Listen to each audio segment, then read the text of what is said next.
I want to get one of those arm thingies. Oh, yeah. So that I can sit back like this. Yeah, that's a good idea. Thing. Not a bad idea. Instead of leaning forward all the time. Leaning forward like that, just after a while, my back starts to bother me. Yeah, my low back starts to bother me too, especially when you get on a rant.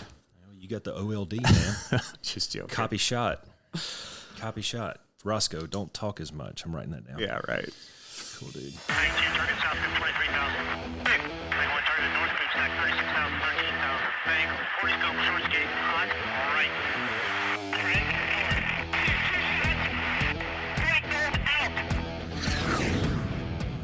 This is the Be One Change One podcast, where our mission is to help listeners define values, practice integrity, and inspire change.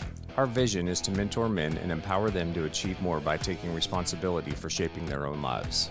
He's CAS, an evolving man who has been shaped by adversity and continues to grow through his imperfections. And he's Roscoe, an imperfect work in progress that tries to suck less every day.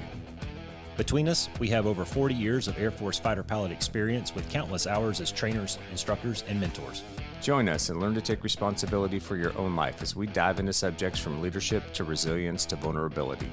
Be the one who changes their course. Be decisive, driven, and purposeful. Set the example for others. Lead. We wish we'd had this show when we were younger men. Be the one. So, all right, go ahead. No, I was going to say lots of life changes in the last few weeks. And yeah. Kids going to college, and I'll, off air, I'll tell you my very first empty nester story. Okay. It's comedy, and it's probably what you would expect from Doesn't the have whites. anything to do with the sex dungeon, does it? Not the dungeon, but we haven't built the dungeon yet. But right on. There was it was a prelude. Right on. And it did not go well. Oh. So yeah. Hilarity ensued. I bet it did. So Katie and I laughed our ass off. I'm like, yeah, okay, copy. That's us. Well, hey, today we're going to do take a couple of questions. We've gotten a couple questions from listeners that are kind of a little more military specific, so we thought we might answer a couple of those. But we've also had a big request for just some cool guy stories. So this episode's going to be a little bit chill, a little bit more laid back. We're just going to talk about a couple of good stories that both Roscoe and I have from our time in the military and things that we enjoyed and had fun with, and we'll see where it goes. Good is a relative term. Yeah, that's true. Very subjective. But do you want to start with a story, or should we take a question first? Let me see. It's a good thing I own the editing machine. All right. So there I was. Well, first of all, when I got down to the 425th, that was a interesting time because there was no regulations or checkout procedures or anything for a Wizzo. Yeah. In the F-16. Yeah, for sure. So we kind of had to create that shit from scratch. Yeah. You know, and I remember the conversation with the guy at the Air Force level with the Stanival dude, and he goes, dude, we don't know what to do with this. Just use strike eagle guidance in the absence of Viper guidance. Okay, fine. Well, I also remember the conversations with, I think it was Blade at the time, the SRO. Yeah, about Blade. Yeah. And the way that they operated was their Wizzos weren't allowed to take the jet, and you know they really just kind of put them in the back and forgot about them for a little bit, and I was not okay with that because I always reserved the right to save my own ass, right? And I've had to do it many times. So we worked through all that. We nugged through it. In fact, I think I remember telling Blade, if you're not going to change this, then send me back to Mountain Home, man, because I'm not going to sit here and be a passenger for 2 or 3 years. All right, fast forward. We got it all fixed up. It was great. So I'm on the range, 4-ship BSA, range 4, and I forget the young kid that I'm flying with.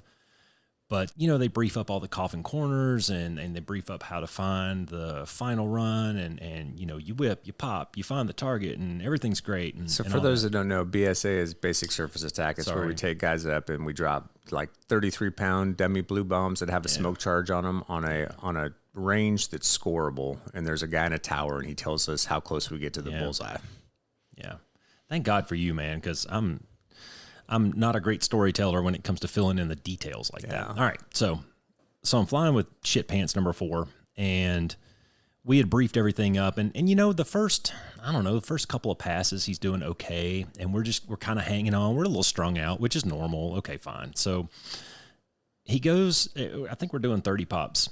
And so he flies out to the base and he turns. And if you remember the orientation of range 4, the final run was something like 3-3 or 300 or something like that. Something around that. Yeah, something northwest-ish, right?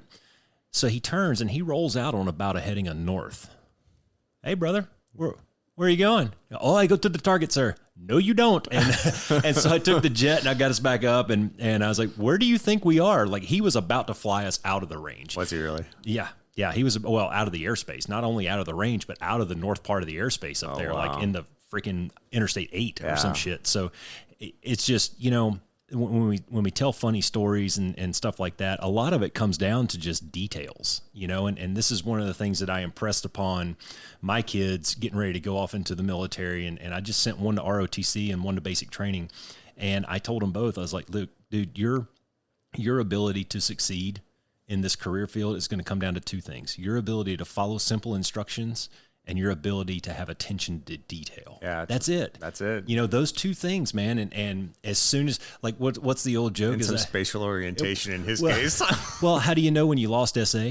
When you get it back. Yeah, when you get right? it back. So yeah, so he had he thought he knew where he was, but he should have probably gotten the call sign Garmin or something. I don't know. That's pretty funny.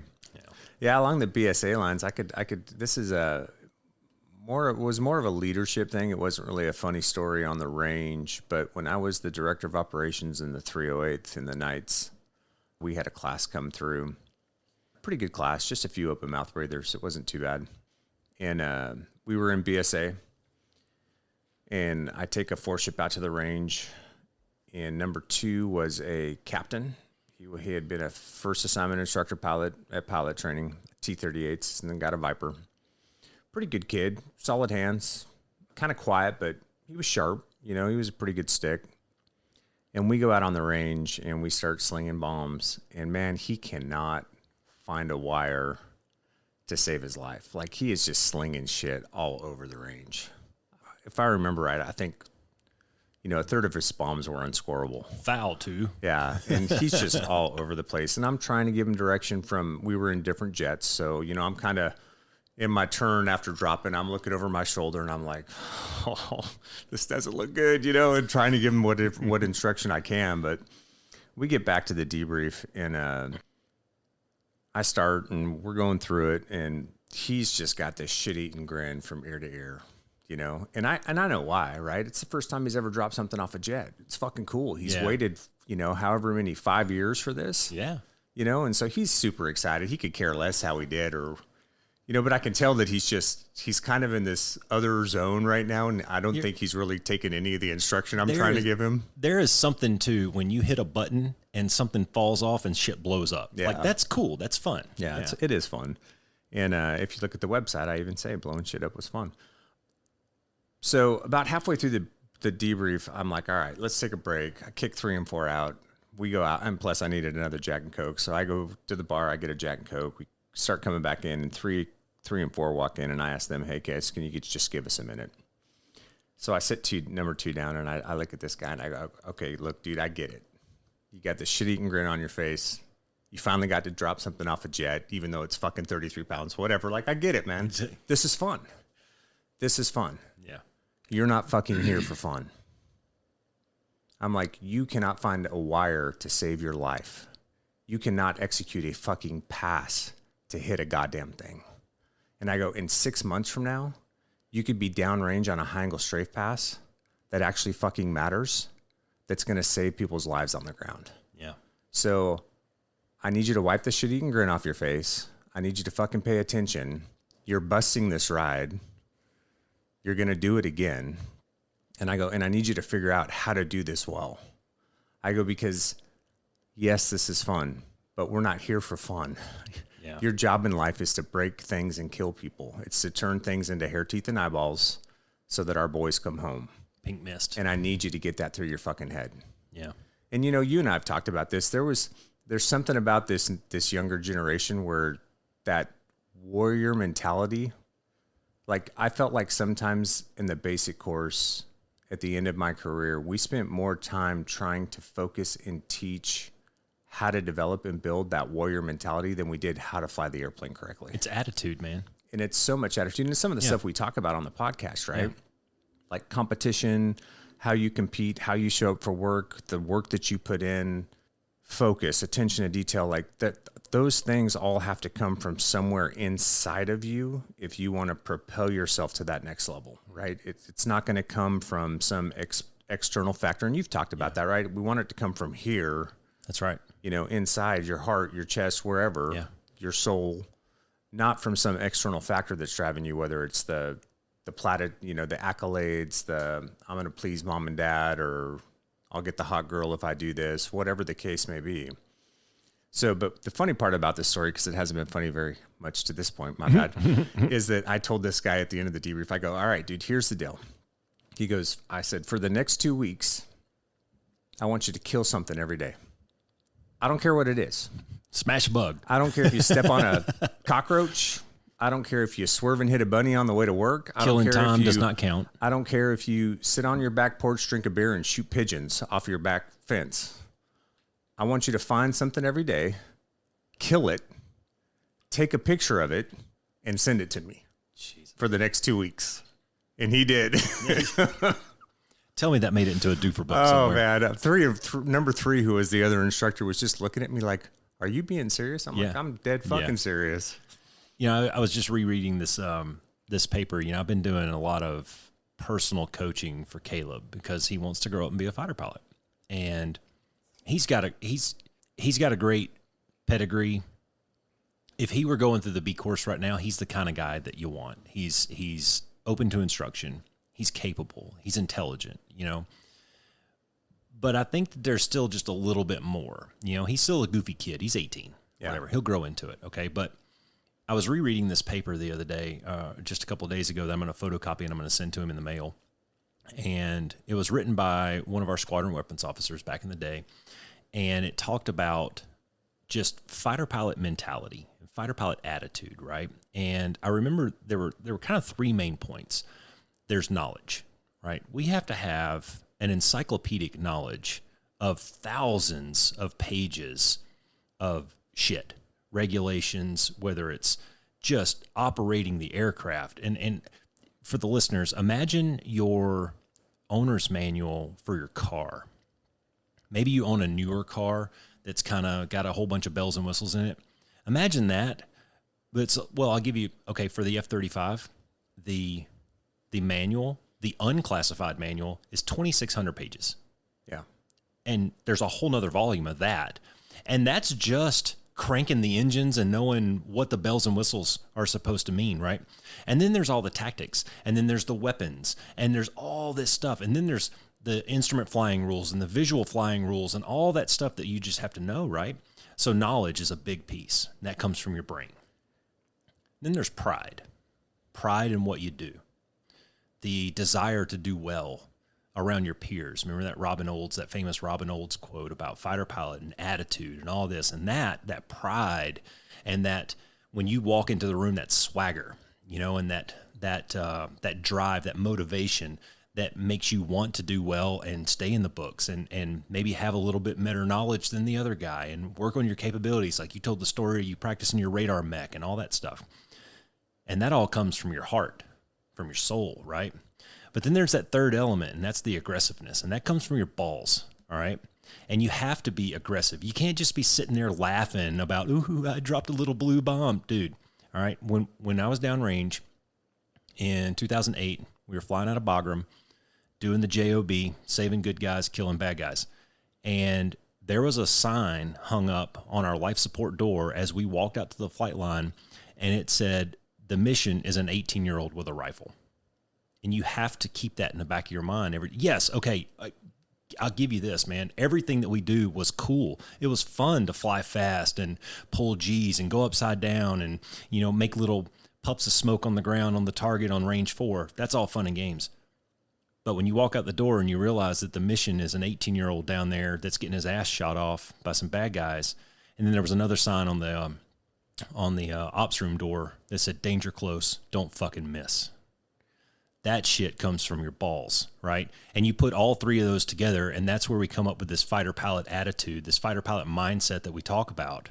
Yeah. And it's fun. It is. It's a good time, but it's also a hell of a lot of work. It's a ton of work. Yeah. And because like the knowledge piece, obviously that you get taught how to fly. You know, you go to basic courses, you go to pilot training, you go through basic courses for the airframe you fly. But going back to what you were saying, it's not just knowing your car manual. Tell me how every system in your car functions and what the redundancies are. Yeah. And what every light in the cockpit means. How And does your engine work? what the appropriate action is that That's you right. should take if one of those comes on, or what the critical action procedures are for critical things, you know, let alone, like you were saying, the tactics, the weapons, the integration, Yeah. which the tactics volumes by themselves are thousands of pages. Thousands. And there's people to ask, right? Because you have to learn what it all means, what's the difference between skate, short skate, bonsai, how do flow decisions work, how do you build a desired engagement zone, what are the ranges, where you want to set cap. I mean, there's so much that goes into it. You can't do any of that shit until you know how to crank the engine, though. Yeah, that's right. But the knowledge piece too is there's so much time that you have to spend, and you have to I had to force myself at times to sit in the vault, you know, and read Yeah. and focus and set that time aside to try to get better and to try to get a higher level of understanding, because nobody's going to do it for you. Yeah. Well, I mean, how does this translate to, you know, the guy who's sitting in a cubicle, or the person that's working at a bank, or the guy working on a construction crew? Man, if you want to get really good at your job, well, okay, so there's been a lot of people that have quoted this and talked about this in the past, and I'm not going to name any specific names, but if you want to be good at something, give it a few hours, 500 hours, 1,000 hours. If you want to be elite at something, if you want to be the Michael Jordan level of something, then you need at least like 10,000 hours of this. And this is where, you know, when we talk about flying in a fighter squadron, man, it's like championship level competition every fucking day. Yeah. And if you want to stay at that level, if you don't want to get kicked out of the shrine, and you don't want to be the guy in the ready room that nobody wants to fly with, you have to put in the work. You just have to do the work. And so if you're on the construction crew and you want to get the promotion, you have to put in the work, man. Maybe you have to go join another team and get some more experience. Maybe you need some sort of certification. Maybe you need to take that leadership opportunity when it comes up so that you can highlight yourself in front of your peers, or whatever it is. But you just got to do the work, man. Well, I think sometimes too, we can get into the mundane of things where it becomes automatic. And I caution people against that if you do want to get to a higher level, because it goes back to attention to detail. Like, pay attention to everything you're doing and ask yourself the questions. Is there a way I should be doing this better? Or are we doing this to the best level that we can? Because you may end up by doing that, figure out a couple ways to make shortcuts that save you time. Maybe come up with another way of doing something that nobody's really ever thought about, that ends up being something that gets adopted by the rest of the organization. All different ways that you can set yourself apart in some regards, or you just end up turning out better product than everybody else around you because you're actually paying attention to it and figuring out how to make it the best it can be. And that highlights you in a very positive way versus, you know, showing up to basic training not prepared, like I know a person did. And you highlight yourself for not so good reasons. Yeah, that's not the way you want to highlight yourself attention, on day one. Attention to detail, man.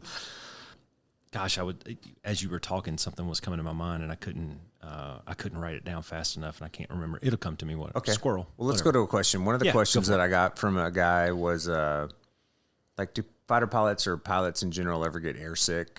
You know, is it weird, like being upside down and doing those maneuvers in the airplane and stuff like that? So, I mean, and what I would say to that is there were some guys in the beginning of pilot training that dealt with air sickness issues, because it's just a different environment, right? When you're sitting in I don't know, it was a tweet for me back in the day. I know they're doing T6s now, but it's hot in Texas. You're sweating. You got all this shit on. You got a mask and a helmet on. There's some guys in the seat next to you that's yelling at you constantly. You know, it's a stressful environment. And they had an air sickness program that they would put guys through. And everybody that ended up going through that ended up being just fine. I've never really known anybody else to have air sickness issues kind of outside of that initial part of pilot training, because flying fighters is like anything else. It's like being a running back in football, right? Your body gets used to it. It gets used to absorbing the hits. You get used to the G's. You get used to the heat and the masks and the environment. Like, your body adjusts to it over time. Yeah, So, I think you really realize how conditioned you are to your environment if you take some time off. Yeah. You know, if you maybe you're PCSing and you don't fly for 30 or 60 days, and then you get back in the cockpit and it's like, oh motherfucker. Yeah, you know, the G's hurt. It's hot and Get the G's. Yeah. So I never got airsick. I didn't either. Never once. I think the closest I got was I think my body just had to get used to going up to altitude, and I had to get used to not eating certain things before I flew. And I was kind of a granola bar, peanut butter sandwich kind of guy. You know, give me something in my stomach. I didn't like flying on an empty stomach at all, but I definitely knew people in flight school that had to go through the spin and puke, that little gyro machine. They put you in a seat and they basically twist you. It looks like a gyroscope, and they spin you in all different directions. You get out, you puke, you get back in it, and you basically do that until you don't puke anymore. And it's probably some form of torture. Probably. Yeah, they probably have something similar to that at Gitmo. I don't know, but I never had to go through it. Yeah, I didn't either. I knew people, stories from my father-in-law, who was a Hornet guy, coming back home with gloves full of puke. So even after, he was a weapons school guy, you know, he Top Gun dude in the Marines, and thousands of hours. I want to say he told me the other day that he retired with 3,500 hours and still puking in his gloves or in his helmet bag or something like that. Oh, yeah. Wow. Yeah. Now, I do know, if we're telling funny stories, I do know a Strike Eagle crew that declared an emergency in Afghanistan on a combat sortie because the Wizzo took a shit in his helmet bag.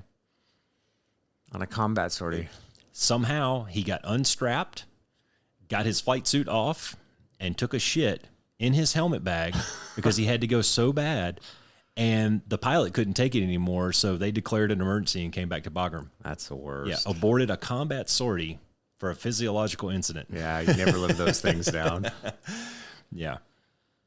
Yeah, and then as far as the being upside down stuff goes, I think one of the hardest things to teach guys initially in fighters is how to think in 3 dimensions instead of 2 dimensions, because it's really a 3-dimensional world up there.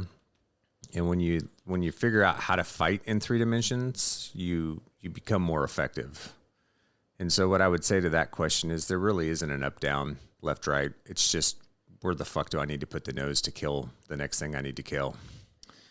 Yeah, and how do I get it there the fastest? There is something to that. You can pull 9Gs going straight towards the earth, or you can pull 9Gs going straight up. It really is dependent on the input that you give the aircraft.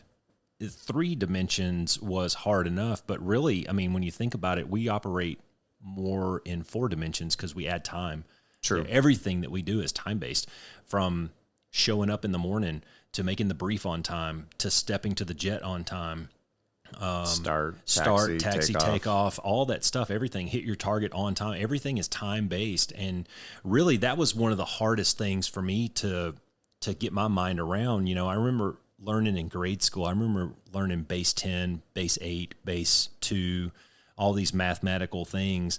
And then when you start talking about aviation, everything is base 6. It's all based on time and the division of a minute or the division of an hour. And that was a really hard thing for me to get my mind around. I went to flight school when I was a little bit older. I think I was almost 29 when I showed up for the first time. So it took me a while to really get that piece of it, which is kind of weird, right? It's simple math and everybody wears a watch, but that piece of it was getting used to that was probably the hardest thing for me. And in fact, just yesterday, I was up at Embry-Riddle with Caleb, and he had to be back at the building at 14:15 for some paperwork briefing or whatever. And it's like 14:01 and we're still in his dorm room. And I'm like looking at my watch every 10 seconds going, dude, we're going to be late. And, he's 18. He hasn't developed that cross check yet of, man, you need to be paranoid about showing up on time, prepared. And I don't know. I think after a while we just got conditioned to it. Yeah. But initially that was a hard one. Going upside down, never bothered me. No, I was scared of heights. I was terrified of heights when I joined the Air Force. It's different when you fly a jet, though. I tell everybody that. And it's just different. People always, I don't want to fly. I don't want to fly in an airplane because I'm scared of heights. Like, dude, you're in control of the machine. It doesn't.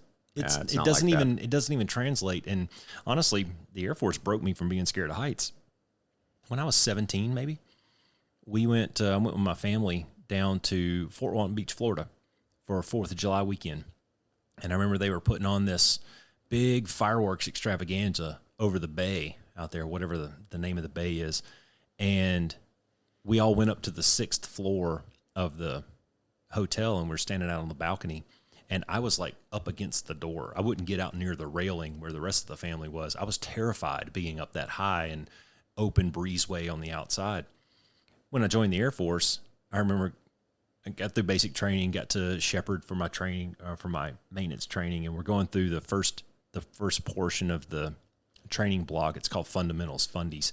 And part of that was not only just the tools and the different bolts and shit like that. Because, I mean, you got to figure they're taking a guy from the inner city who's never held a screwdriver in his hand, and they got to teach him what all these tools are. I grew up on a farm, so I'm like sleeping through class. Well, then it gets to the point where we're learning what all the different maintenance stands are. And there's little short stands, and there's big-ass tall stands. And he took this big-ass tall stand that they used to change, like, the light bulbs on C5s with. And he jacked that thing all the way up, and he goes, all right, everybody climb to the top and then climb back down. I said, I ain't doing it. I ain't going. You can kick me out of the Air Force today. I ain't doing it. And to this day, I've never climbed to the top of one of those fucking stands. But, you know, eventually climbing around on the top of an F-15, doing the inspections and stuff, it broke me. There's no railings on the top of an F-15, and you have to get up there. This is not negotiable. Yeah. And they will kick you out of the Air Force for it. But I eventually got over that. Got into flying, and it never even processed. Like, I keep trying to get Katie to go skydiving. Have you ever been skydiving? No. I keep trying to get Katie to go skydiving, and she goes, I'm scared of heights. I don't want to go. I said, you don't understand. When you're at 10 or 12,000 feet, it's not the same. Yeah. You don't have that vertigo, that fear of hitting the ground until you get very close to the ground. By then it's too late, and you're already committed, but I don't know. We'll see. All right, so you want to start with another cool guy story, or you want me to go? I'll tell one. Yeah, go ahead. So, second time to Iraq, I'm at Balad. First time was Operation Northern Watch, so I wasn't flying out of Iraq. Very first sortie, I was advanced party for our squadron. So the first sortie in country, we had to fly with the squadron we were replacing, sister squadron from Shaw. And I'm flying with a patchwear friend of mine. He's number 1, I'm number 2. And we get some, 4-hour sortie. We're going out. It's kind of late morning, early afternoon. We take off. We go out. We do a bunch of targeting pod stuff. It's a little over Baghdad, a little up north, supporting different things. Nothing really crazy. You guys doing close air support or just Overwatch? No, we're just doing Overwatch stuff or, NTISR, non-traditional intelligence, surveillance, reconnaissance stuff, bunch of stuff in support of the Army. So just, a little light targeting pod work, and we're on our way back to the base. And sun's starting to get lower. It's kind of, I think the sun was down. It was kind of like civil twilight. And so we were actually shooting the instrument approach in. And we're on short final. I think number 1 in front of me was probably on about a 2-mile final. I'm 2 miles behind him, so 4 miles out, and the base goes alarm red. So they were started getting mortared. Yeah. So they sent us around. So the airspace over Balad was called Tuskegee Small because the AEF there was the Tuskegee Airmen. It was the original group for the Tuskegee. And so we went up to Tuskegee Small, and there's a JTAC that owns a Joint Terminal Air Controller that owns that airspace. And so we check in with him, and he's like, hey, guys, I'm declaring a tick. I got Cat 1 coordinates. Troops in contact. Yeah, stand by for a 9 line. So he passes us the 9 line. Well, of course, dude I'm flying with is Apache. He's like, you're not dropping on this. I'm dropping on this, right? So we swing around. Well, he drops, dud. Bomb doesn't go off. So I swing back around and drop GBU-38. Had to play with the millisecond delay a little bit. I'll tell you why in here in a second. Drop, boom. Base is clear, mortar stopped. We go back, we land. Get back in, review the targeting pod data. Everything looks good. Go home. Go to the chow, get something to eat, take a shower, go to bed. Get up the next morning. Well, what the Iraqis were doing at that point in time, or not the Iraqis, but the insurgents, was evidently they they had spider holes that they had dug around kind of the outskirts of the base. And so what they would do is because they knew there was a predator that was always overhead the base. So what they would do is when it started to get dark, they'd jump out real quick, set up a couple mortar tubes, boom, boom, boom, and then they'd jump back in. Yeah. And they'd wait for several hours and then wait for, it to get dark enough where they thought they could kind of sneak out without the pred finding them.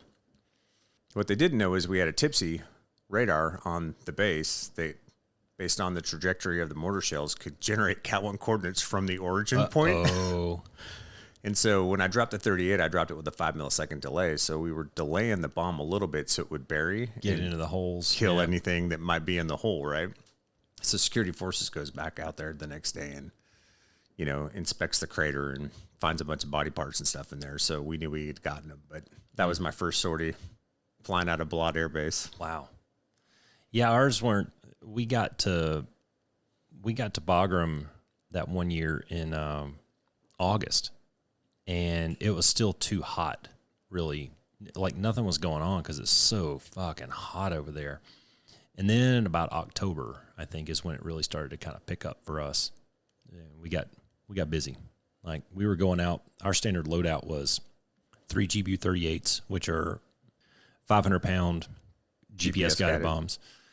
So we'd have 3 of those with air fusing on them. And then we had a GBU-31, which is a 2,000-pound version of the same thing. And then we would have 4 GBU-12s, which are laser-guided bombs, plus missiles and gun and all that shit. But, I mean, so we're going out. We're pretty heavy. We're pretty fat. Strike Eagle's got some girth. Yeah, you guys you guys can carry a lot of stuff. There was a period there where we were trying to go with that loadout, and it was so hot that the density altitude was too high. Yeah. And the runway at Bagram, standard NATO runway, was only 9,000 feet. So we were having to short load the CFTs on the side. We'd lock them out, fuel up the internals and the externals, and then we'd take off, go straight up into the tanker track right above Bagram, hit the tanker, and then go fly our sortie. Yeah. So yeah, we were sending out Strike Eagles with, this really heavy duty macho loadout coming back slick. And we were doing some work. Yeah, that's some work. Yeah, we were doing some work. But yeah, definitely some high price landscaping. Lots of, up there we were doing a lot of work up in the northeastern region of Afghanistan, and you wouldn't believe how beautiful it is up there. And people are just like, really? Afghanistan? I mean, yeah, the southern part of the country is terrible. It's like the devil's asshole. It's terrible. But the northern part of the country it's beautiful, man. Like we're talking 20,000 plus foot mountains, snow-capped everything up there, rivers running through everything, just some beautiful countryside. It looks like Idaho, only bigger, and the bad guys were hiding all in caves and shit. And we got pretty good at slinging GBU-24s into caves on a low trajectory and things like that. But those guys are so slick, man. They're so maneuverable. Like, did you ever see the movie Lone Survivor or read the book? Yeah. Lone Survivor? I mean, that kind of terrain, those guys are like ninjas, man. They're just, I swear they're half billy goat. They can get up and down those mountains like crazy. And before we would even get there, they'd be gone. Really? Yeah, they'd pop out. They're a little dishka. They'd take a few pop shots at Fob X or whatever, and then they'd disappear. Yeah. So from flying at, 20,000 feet or whatever in the targeting pod, it's very hard to make out a body on the side of a mountain. Yeah, especially if there's any kind of varied terrain or bushes or trees, unless they got a good heat signature to them. Did you ever do much work with special ops guys when you were over there? Yeah, I did a lot. Saw some pretty cool stuff, man. Like there was one night where I came back and I was like, you know what? This guy just redefined what a man is to me. They dumped him off. The Chinook helicopter came in, dumped off this team of SEALs, and those guys, they could have went around the mountain. They're like, fuck that. They went up the mountain and then down the mountain and then took the village and then went back up the mountain and down. And they're like running up this mountain. I'm like, holy crap, man. I wouldn't have made it 10 feet down up this thing. But yeah, I saw some, oh, okay. So I'll tell this one. Hopefully none of this is still classified. So we're supporting this ODA team, which is made up of a mix of civilians and spec ops, and I don't know what their composition was, but anyways, they drop them off like 10 clicks away from this village. They're going in to get, bad guy X. And what they would do is they put them out here in the desert. They drop them out in the desert for noise signature, they would have us holding off at like 20 miles so that we didn't spook the target, so we don't burn the target. And so as they get closer, they're running in the dark. They're running across Afghanistan to get to this village, and we're holding off. And we kind of start eking just a little bit closer, a little bit closer, a little bit closer. And they set up their blocking positions around the building that they think that the bad guy's in. And they have a lot of intelligence. They know the guy's in there, yeah. Right? They don't maybe necessarily know who all's in there, but they know the bad guy's in there. Yeah. So they set up their blocking positions around, and we're talking to the JTAC. And they wouldn't normally dismount in Iraq unless they knew. They would be in Bradleys, same kind of thing, especially like in Baghdad or in Diyala province where there's a lot of housing. They would have Bradleys kind of in four corners, and they would all be inside the Bradleys, and they'd be waiting for whatever the trigger was to know that the dude was there. And then they'd get out. And then once they knew he was there, then fights on. on. A little bit different in Afghanistan because it's so rural. Yeah. It's everything's so spread out. So they drop them off. They would have to have their shit in a sock before they even got off the helicopter. They knew the dude was there, right? So he's sleeping peacefully in his bed, and they're going to go fuck him up. Well, the way that we had divided duties between our flight, and then we had a Predator, maybe we had a C-130, I don't remember, but my job was if anybody came out of that building, I was to label them Squirter X, Squirter Y, or 1, 2, 3, Alpha Bravo Charlie, whatever it was, and keep track. And if I couldn't keep track of them all, then I would get my flight leader or my wingman, whoever it was, and we would divide and conquer, and one of us be tracking one. All right, so these guys set up their blocking positions, 3, 2, 1, breach, and they throw the flashbangs in, and the target pod kind of washes out for a second. It's really cool to watch this I've shit. seen it. Like, this is fun shit, right? And no kidding, 2 guys run at the back of this building. So I'm like, oh, it's on now. My job, I got something to do, right? So I'm tracking these 2 dudes, and one guy, they run out, I don't know, a couple hundred meters or so. One guy lays down in a ditch, and the other guy keeps going up this hill. So the soft team, the ODA team, they were pretty quick out the back door, because I told them, I was like, oh, Squirter Alpha, Squirter Bravo, back door, headed east, whatever it was. And so they're pretty hot on this tail. And I was able to talk him on in real time to the dude that was laying down in the ditch. And this guy walks up, and he just like picks the guy up, like walked right up to him. That was a pretty cool talk on from 20,000 feet at 7 or 8 miles or whatever. I'm talking this guy on, turn left. Oh, he's right ahead. He's right over there. Right. Well, the other guy had continued running up a mountain, and I knew where he was. He was hiding behind a rock, up this hill or whatever. And I said, yeah, he's up there about 400 yards or so. He's up this mountain. He's hiding behind a rock. I got eyes on him. He goes, all right, we got this. They let the fucking dog loose, and that dog went right to that guy. Did he really? He did not bend. He did not break. He went right to that guy and fucked him up. And they walked. They didn't even. It's like they weren't even in a hurry. They're like, yeah. Fido's got him. I had a similar story in Dude, Tikrit. it was awesome. I don't know why they always pick ditches, but similar story in Tikrit, which is bounded by the Tigris and the Euphrates, right? So a small little town, Saddam's hometown, and then they kind of irrigate out, and it's a bunch of farmland. And they were hitting a building that was kind of on the west side of town. And this dude comes out the back door, and I call Squirter North, and they say monitor, so I follow him. He jumps through a bunch of courtyards, runs into the fields about 100 meters, and lays down in a ditch. Yeah.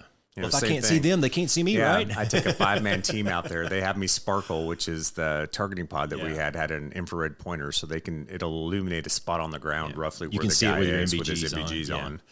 And they went in there. They ended up killing him, but it was fun. No, they snatched both of these guys up, and like the one guy that was laying down in the ditch, the guy walks right up to him, and the dude never moved. It's like he was just again, hoping he was like, see him. If I can't see him, he can't see me, kind of thing. Yeah. This guy, he walks right up to him, grabs him by the back, jerks him up into the air, and like throws him over his shoulder, and fireman carries his ass back to the building. One of the things that I recognized about the special ops dudes over in Iraq was like what sets them apart is just how fast they move. They are so fast. That was a different environment. That was all urban stuff. Though, not all of it. So towards the tail end of that deployment, we had started to do vehicle interdiction with the guys out there. So I got tasked to support these guys one time, and I show up on station, and we're kind of on the east side of Iraq. We're about 25 miles from the Iranian border, kind of northeastern portion of Iraq. A lot of farmland up there. And there is a little farmhouse, and there's 3 vehicles in front of it. And the center vehicle is the target. So me and two are there for, I don't know, 3 hours spinning, going back and forth to the tanker, watching this car. And we would normally orbit about 8 to 10 from, so we wouldn't burn the target. So we're watching, sure shit. About 3 hours later, these 3 dudes come walking out, get in the center car, start driving away. Yeah. Well, the Delta dudes were over at a fob that was about 2 miles away. And what they would do is they would take 3 Blackhawks and they'd have 2 little birds. And they'd load up. We're tracking this dude. He ends up tracking south, and then he gets on a freeway in Iraq. It was like a 2-lane road running east-west. 2-lane roads running east-west. He gets on it tracking east.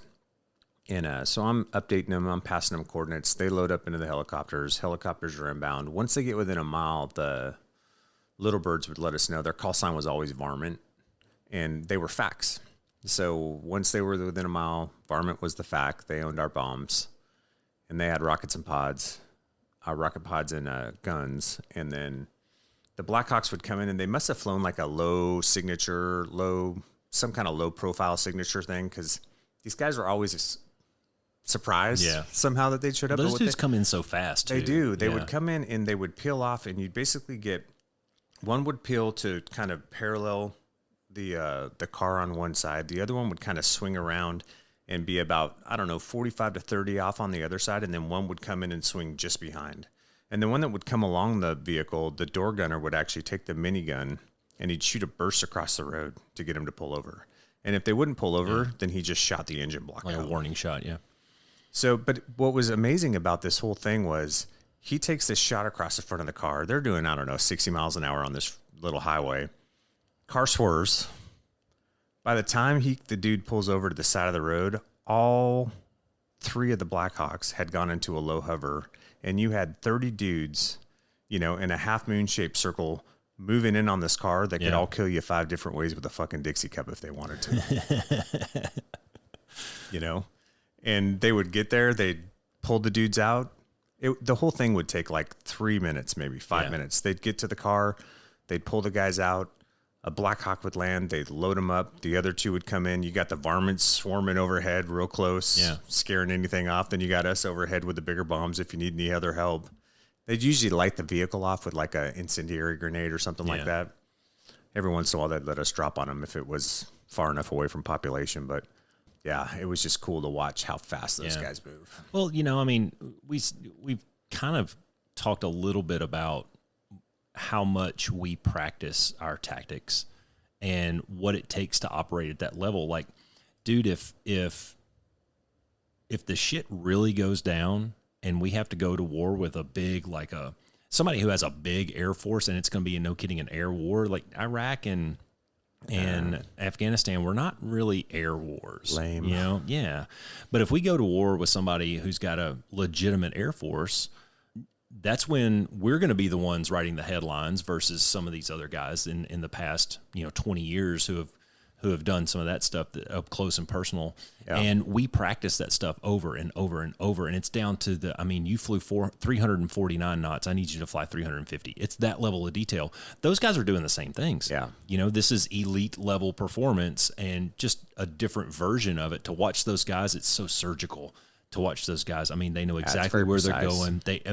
The movies sometimes don't do it justice because it's more of a drama and it's meant to elicit, some kind of reaction. When it's for real, like those dudes they operate, bro. Yep. It's pretty cool. Yeah, it is. Yeah. How about this? This is kind of funny. So a lot of those, like you called it NTISR, we had a lot of NAI scans that we did over there, named areas of interest. Yeah. And we had this, what we called the NKE playbook, the non-kinetic effects playbook, which was basically us drilling holes in the sky looking at shit. And it was, it was a way to waste gas, really, and get a lot of hours flying. Well, we came up with a bingo card. So Highway 1 in Afghanistan, it's called the Ring Road as well. And it's the highway that goes all the way around the country. And there's kind of a hot spot or a hot corridor between like Kandahar and Kabul. And we would fly up and down that road. We're talking 100 miles in one direction, 100 miles in the other direction, or sometimes we'd break it up. And it's boring, man. It's so freaking boring. Yeah, it is. You're just staring at the road and looking at every bus that goes by. And if you see something that looks quote unquote suspicious, which you can't tell from 20,000 feet in a sniper pod, you supposedly call that crap out. Like, oh, I see a truck parked at a 4-way stop sign. This looks suspicious. Whatever, dude. He's taking his kids to school, So we came up with a bingo card. And some items that were on that bingo card were a dude shaking a rug, a donkey pulling a cart. There were some X-rated events that very rarely got checked, I would say. But one of the items was a dude taking a piss, right? Because you can see that. If you're close enough, you can see it. And no shit, man, I'm tracking, we're up and down the road one day, and I'm tracking this bus just for shits and grins. By the way, if you've never seen the buses, all the listeners should Google this and just Google like buses or jingle trucks in Afghanistan, because they decorate the shit out of them. It's hilarious, right? So I'm tracking this one bus, and he's up and down, he's going down the road 30, 40 miles an hour or whatever, and he pulls off to the side. The whole bus, like 30 people get off this bus, and they all take a piss on the side of the road at the same time. I was like, oh, I just won. Winner, chicken dinner. I won bingo. It was great. Yeah, I have a similar story. When I was in Iraq, I was, same thing. I was sweeping a road. There was an army convoy. I was like about 20 miles south of Fallujah, and there was some army convoy that was going to be rolling up that road later on in the day. So they had us sweeping it for IEDs. Right, so I'm sweeping like this 20-mile long stretch of road for IEDs, or offset just to see if there's any suspicious people off on the side of the road or up on the little hill next to the road or whatever, right? So we're down there doing, sure enough, about halfway through, I pick up this dude on the side of the road, and he's bent over, but I can't tell what he's doing. And so I'm talking to the JTAC because he's in the talk, but we had video downlink for the sniper pod. Yeah. So he's looking at my targeting pod feed, and I'm like, dude, can you tell what he's doing? He's like, no, I don't know what he's doing. I go, I don't either. Well, he's kind of hunched over for a minute or so, and then he gets up, and there's a hot spot there. Took a shit. Yeah, he totally took a shit, right? But this is the crazy. So he gets up and like, dude, there's a hot spot there, and I'm not sure if was he digging? I couldn't really tell in the targeting pod, just kind of the way that the angle and everything. And so, but long story short, yeah, he took a shit. But here's the craziest thing. So I follow him. And he walks about, I don't know, maybe 100 meters. There's kind of like a little berm on the side of the road. So he kind of walks and he goes up over. Then there's this whole herd of sheep on the other side. And I'm sitting there asking myself, you're on the other side of the berm. Nobody that's driving on the road can see you. Like, is there something wrong with taking a shit in front of your sheep that you want to go shit along the side of the road while people are driving by? I don't want them to get the wrong perception of me. What's going on here? What if my sheep think lesser of me as a person, as a shepherd? That was funny. JTAC had a chuckle over that one. Gosh, so many. It's funny how, when you're in combat, and it doesn't really matter what your job is, whether you're flying in the air, whether you're on the ground in the shit, humor is one of the best therapies. It is. And if you can find a way to bring a smile to your face during the day, dude, then... When I was over there on Thanksgiving, I go to the chow hall, me and a buddy of mine, and we go in and we went over to the Army chow hall because it was just, the food was better over there. And we had cars, so we drove over to the Army chow hall, and we get in and we go through the chow hall, and then like behind the chow hall was like these, I don't know, maybe 4 single wide trailers that they had smushed together that was just rows of tables and chairs. So we go sit down. My buddy's sitting across from me just like this.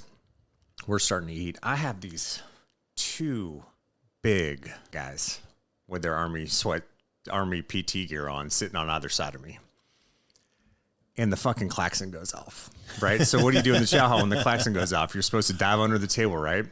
So we get down, we dive under the table because when the klaxon goes off, it means there's mortars inbound. Yeah. So we dive under the table. Nice. And I had these 2 huge dudes I was squished between them. And I just started laughing my ass off. I couldn't help it, man. It was just surreal. That is always me on an airplane. No matter what. I could have assigned seat. I could go southwest and pick your own seat, whatever. I'm going to get smashed between the two linebackers. Yeah. Every time. Yeah, these guys are like linebackers. I mean, I'm not a small guy. I mean, No, you're not. My shoulders are, I don't know, average. I'm 6'3", so I don't fit in those seats to begin with. And then you smash me in between two big ass linebackers. I don't enjoy flying. I was going to tell this one. So I was an ALO, and I was in charge of all the JTACs that you just talked about. One of my jobs was being their commander at the time, and I get a call one afternoon or one evening. This guy, one of my airmen, had gone out on this mission with the dudes, and they went down. I don't know. They secured the village, came back, and like seriously, nothing significant to report. Well, he calls me up in the talk, and he goes, "Hey, Captain, I got to talk to you about something." "What's going on, bro?" Yeah, so I was up in my Overwatch position, and like nothing's going on, but they found a room full of weed, and they lit it on fire, and I was downwind from it. "Okay," and he goes, "Oh, I'm kind of fucked up, Captain." So I started busting out laughing. I'm like, "Dude, go to bed, man. Don't worry about this shit." He was so freaked out that he was going to get like a piss test or something. That's too funny. Like, He was come worried on, about man. it. Just go sleep it off, bro. He's sitting up there, no shit, just sitting up there downwind from 200 pounds of weed going off. That's funny.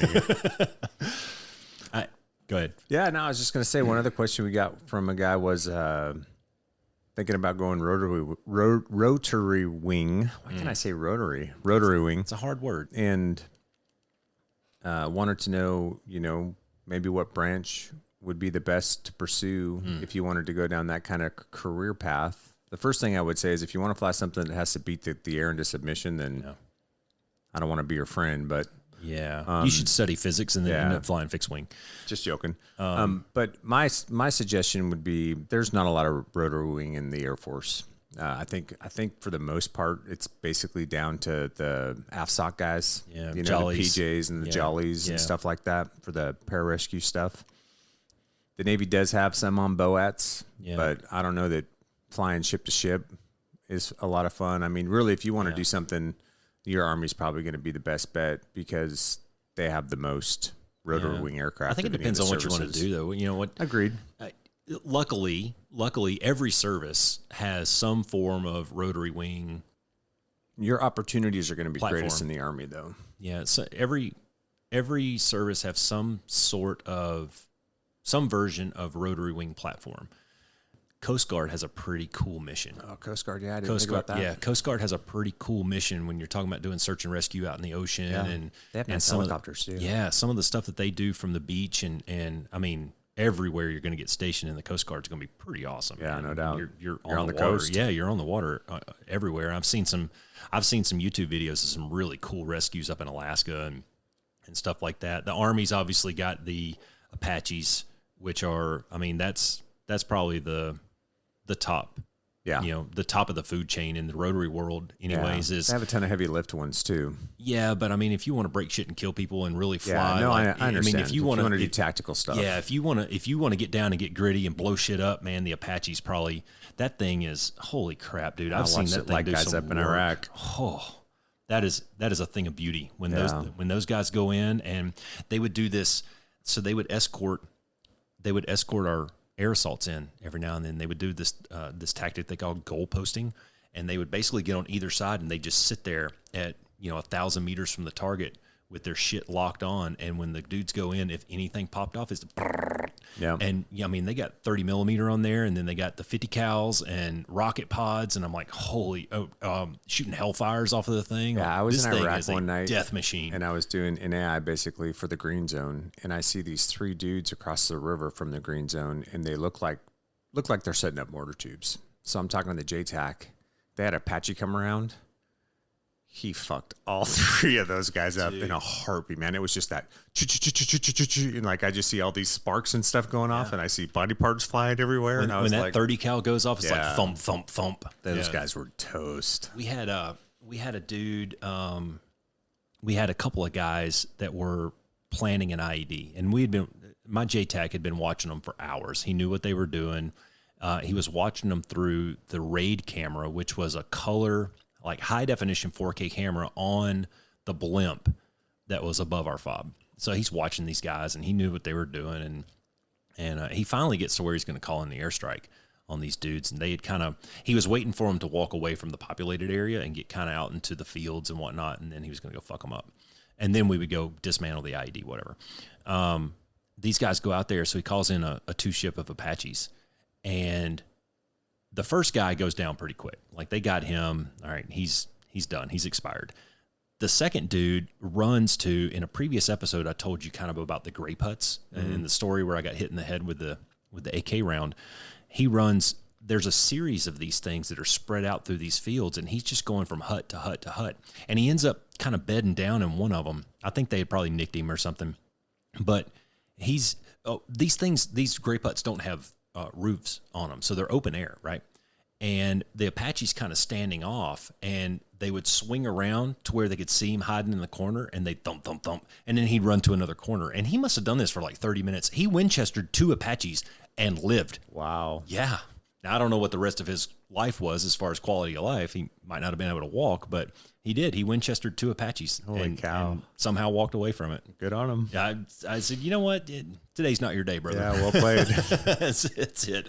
I'll give you a tip of the hat, sir. Yeah. Well played, sir. No, it's good. I got to witness some A-10s doing some good work down there, watching from the talk. One of my JTACs has been watching this group of 3 guys putting in an IED, and he was kind of suspect. He thought he had all the ROE met, and me and him are on the phone. It's real time. It's like 11 o'clock at night, and he'd been watching them for a long time. And he says, man, I don't know. My gut's telling me that this is bad. You know, these are bad guys. I don't know. It's like, all right, brother. Well, you're the one that owns it. It's your call. You know, I've given you my opinion. It's your call. If you think ROE's met, then go for it. Well, he ends up calling, and he got 2 A-10s, and they did 1 pass. Well, this is over, right? So they send it to QRF, and it was it was really fucked up. Like, so we're watching this in like an infrared camera that we had on the guys, and after he went over the dudes, they saw a very small hot spot off to the side, and we all, like, the initial report was, it's a kid, and we were all like, oh my God. Talk about your heart sinking and getting the lump in your throat. Like, oh, dude, we just fucked up bad. It turns out it was a dog. So the QRF goes out there, and they gather up the bad guys, and they took a bunch of pictures, and I had them forever. I don't know what happened to them. I'll have to go back and see if I can find them. But these dudes, they just looked like bad guys. They were scruffy, and they just, like, if you saw this guy walking down the street, you go, that's a bad guy. I don't know how I know this. That's a bad guy.